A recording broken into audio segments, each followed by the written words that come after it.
Hey, my name is Mike LaRosa, head baseball coach at Widener University. Here today with Figure It Out Baseball and going to be talking about practice planning and how to organize a practice plan for your team. Oftentimes, at high school level or lower, even small college level, we don't necessarily have all the resources we want. We don't have all the time and space we need to practice, but it doesn't mean that you can't run a really, really efficient practice. It just might require a little bit of preparation time on the front end. So what we do and what I like to do is I plan out things by the month. So if we go into a new month, I'll plan out each week kind of broad stroke objectives. That'll be for each position in each topic. So for hitters, we want to cover this. For pitchers, we want to cover this. Base running, we want to cover this, and so on and so on. Then once I get my broad stroke month, I break it out into weeks and I disperse each topic per week. And then from there, I can break it into days. Obviously, there's some fluctuation. Sometimes we might have to spend a little bit more time on one area than expected, kind of move things around in practice to do so. What I'll do is I'll have a practice plan that I bring to every practice. It's detailed, but it's not extremely detailed. It just gives our coaching staff an overview of what we're doing in each place. We discuss it as a coaching staff prior to getting into practice, so guys know what times we're moving on things and also what we're doing at each segment.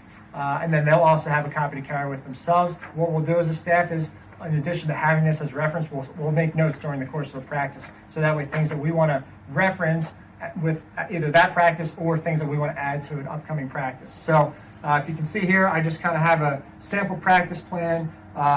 What you'll notice is I've got on the left side is all of our segments. Okay, so that's pre-practice, overview of practice, and then broken down in base running, hitting, infield, etc. On the right side, that's our class conflicts for our guys. So at the college level, we deal with this. Certainly if you're coaching at a younger level, you might not have that issue, but this allows our coaching staff to know if guys are arriving a little late or need to leave a little early for class conflicts. And this will be attached as a PDF that you can download on this video so you can view this practice plan, because of course I know that you can't really see it right now. But feel free to check it out if you want to look more in depth. Basically at the top I've got our setup and pre-practice, so I kind of list everything that we need set up before practice starts.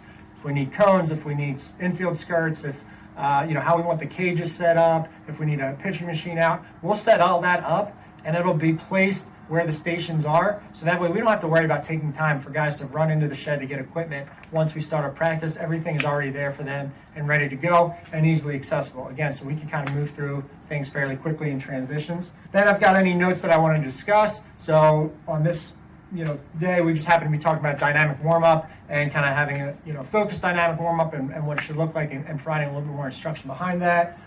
We have a little bit of a cultural piece. We'll discuss something as it pertains to our culture at the beginning of each day as well. And then we move into the practice plan. This is the overview. Down here is I got the times, and then pitchers, catchers, infield, outfield, so our coaching staff can look on that and we can see where guys are at each time. And then broken out, base running, hitting, infield, outfield, catching, team defense, and notes. So in each section, we know on the top where the times are. Underneath is where we'll break down our teaching points that we want to hone in on that day. And then at the bottom, we'll have end notes.